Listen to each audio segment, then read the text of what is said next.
Hello everyone, my name is Nicole Lynn and this is my channel where I talk about all things Disney, duh. And guess what? I am officially a Walt Disney World cast member! Yay! I'm so excited. Alright, so before we get started, if you guys like this video, go ahead and give it a thumbs up. And if you want to get more videos about the Disney College program or just Disney content in general, go ahead and hit that subscribe button. And don't forget to check out my social media sites and go ahead and like and follow me. And yeah, let's go ahead and get started.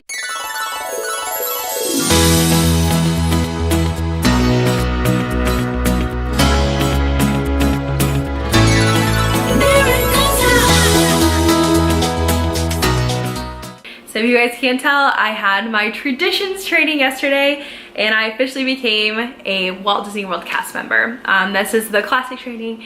Every single, at least college program person, I don't know if every employee goes through this, but definitely all of the college program people are gonna go through traditions training. And just to warn you, I am not going to give you any spoilers about traditions. I'm gonna give you guys some tips, but I'm not gonna tell you what happens. So if you're looking for those, you came to the wrong channel. It really is a magical experience and I don't want to spoil it for anybody. So you'll find out if you get accepted and you go through your traditions training. As you guys can see, I now have a cast member name tag and it has my university, Oklahoma Christian University. Yay, OC. But I just wanted to kind of go through because now we are at the end of our first week. And I just kind of wanted to go over for you guys, what was this week like? What should you expect for your first week?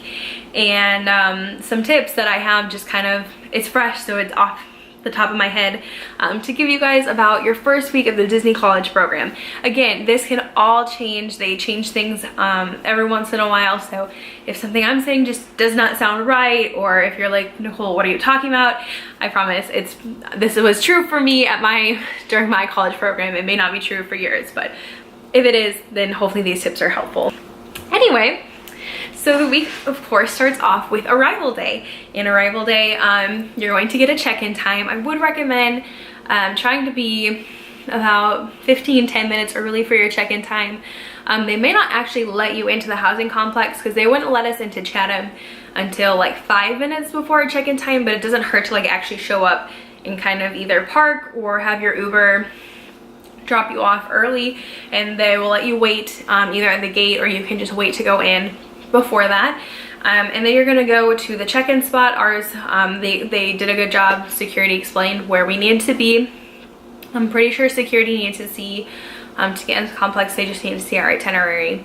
I don't know if they got our names. I don't remember. Oh my gosh, it's like been a week ago and I don't remember. But we got in fine. So just have your itinerary ready. Once you get to check-in, you do need to have your like photo ID ready to go.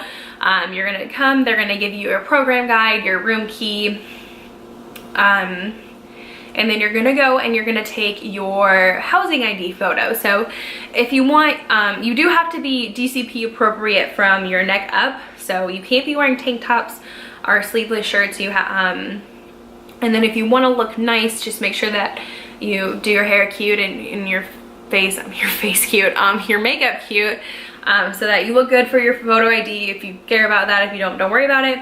And then I would recommend, if you're gonna look cute, to check in. Once you get checked in, they're gonna dismiss you to go basically find where your apartment is and unpack, then change and get into comfy clothes because I was sweating like crazy. It was gross. It was so humid, and yeah, you don't need to look cute for that. So if you want to look cute and then change into something once you start unpacking, that's what I would recommend. So then check in. Basically, you know, you get the chance to meet your roommates. I of course already knew mine, but I heard a lot of people going, oh my gosh, hi, like I'm so excited to meet you. Like, so you'll have those moments. You guys will be like, sup, because that's what guys do, versus girls scream at a pitch that only dogs can hear when they meet each other. Anyway, okay, you guys know that's true. Anyway, so you get to check in, you get to meet your roommates, you get to find where your bed is in your apartment. I would suggest on your first day or day or two, find where the laundry room is, find where your mailbox is, figure out, of course, where your bus stop is. I don't know, just figure out where things are, and then you just unpack. If you don't have anything else going on that day, That's great. My husband, he literally just had check-in, so that's all he had for the first day. I had 3 things that day, so my day was a little more busy. I will suggest that if you have things coming up later in the day, I was setting alarms on my phone because it was really easy to lose track of time and be like, oh, I guess I need to leave here in 15 minutes. So I was trying to like set timers on my phone, so I realized, okay, right now it's 1, so I need to leave like 30 minutes from now.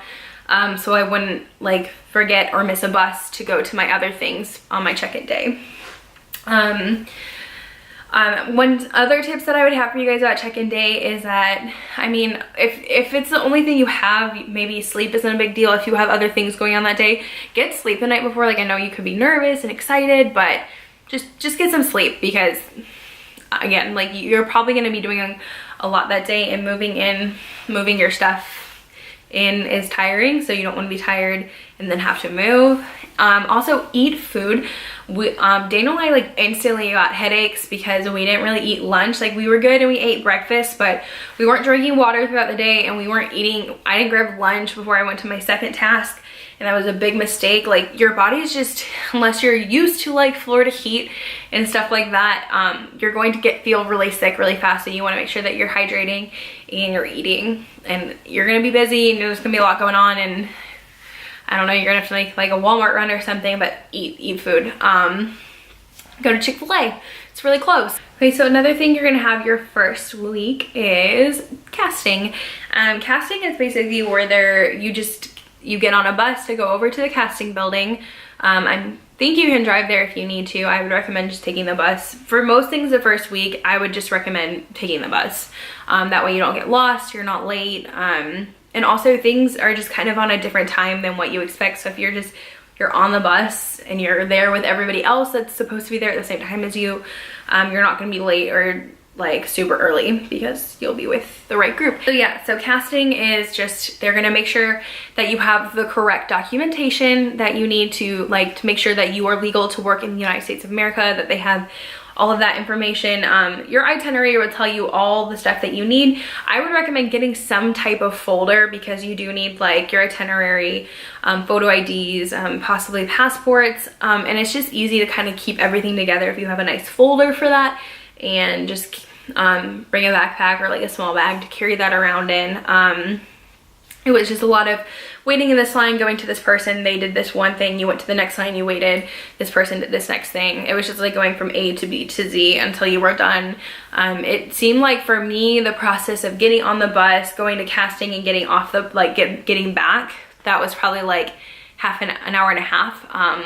So it's not hard, it's just, it takes a little bit of time. They're also going to take your photo ID for like your blue company ID. So even though you won't get that till traditions, again, casting whenever you go, if you want your ID to be cute, look cute when you go to casting, otherwise don't worry about it, because if you don't care, then cool. Just make sure that you're following instructions, make sure you have the correct documentation. I know some people that did not have the correct documentation, like one girl didn't have her social security card. It sounded like Wednesday morning she had to get up super early and take a bus to the social security office in Florida. So don't forget, apparently it's a really big pain. So make sure that you have your I-9 documents that you need.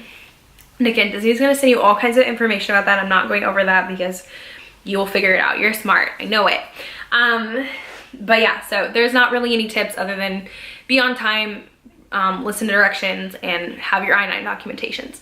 Another thing you might have to do your first week is a drug test. Not everybody does a drug test, because we thought it was a little weird. Like, I had one and Daniel didn't, but it turns out that drug tests are actually only for safety critical roles. So these are for sure people like attractions and lifeguards. I don't know if there were any other rules that had to do drug testing.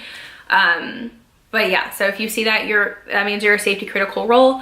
The company is allowed to do random drug testing at any time. So I'm not saying like, oh, if you're not one of those roles, you can do whatever you want, if you know what I mean. That's not what I'm saying.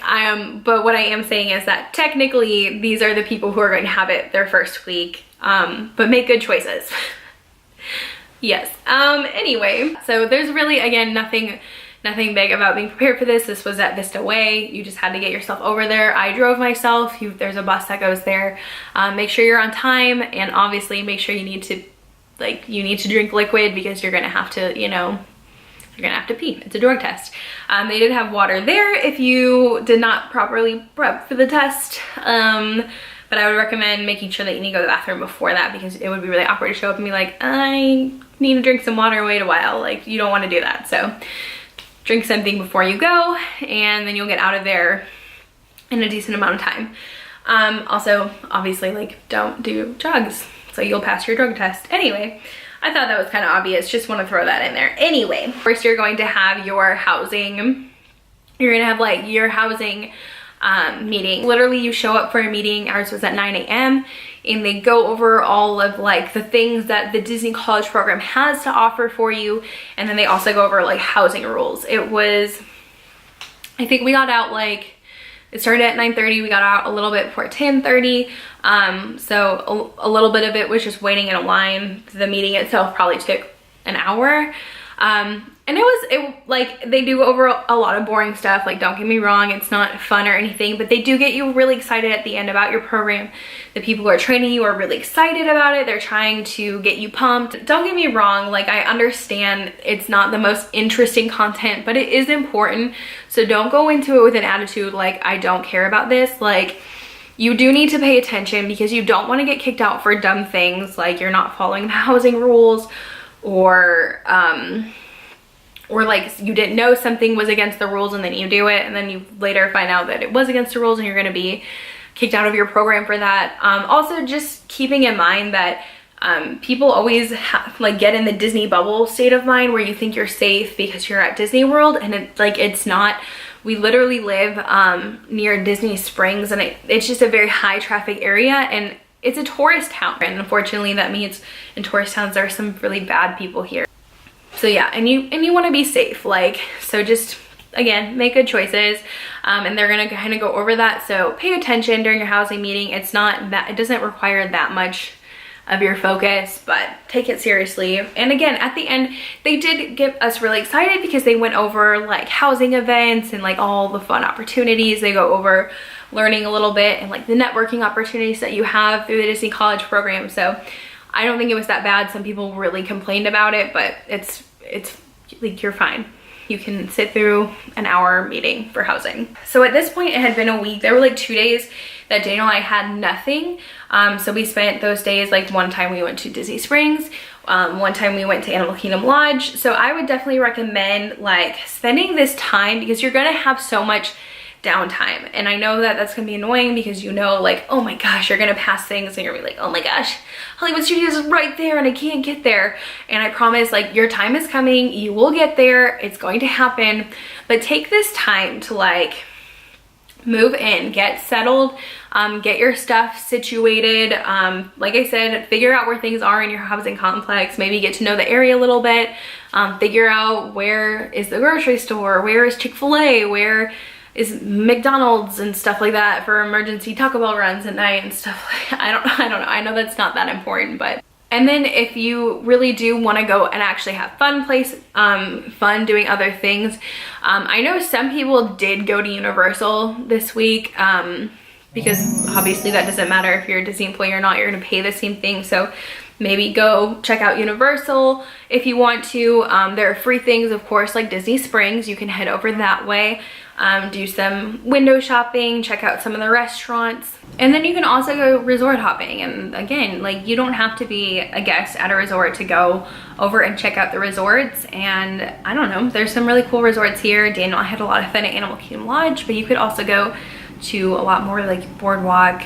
Go check out the ones around Magic Kingdom. You can take the monorail around. There's a lot of stuff to do for free at Disney that people don't realize. So definitely take advantage of being in the area. And honestly, I appreciated having a week where we couldn't just like immediately drop everything and run into a park.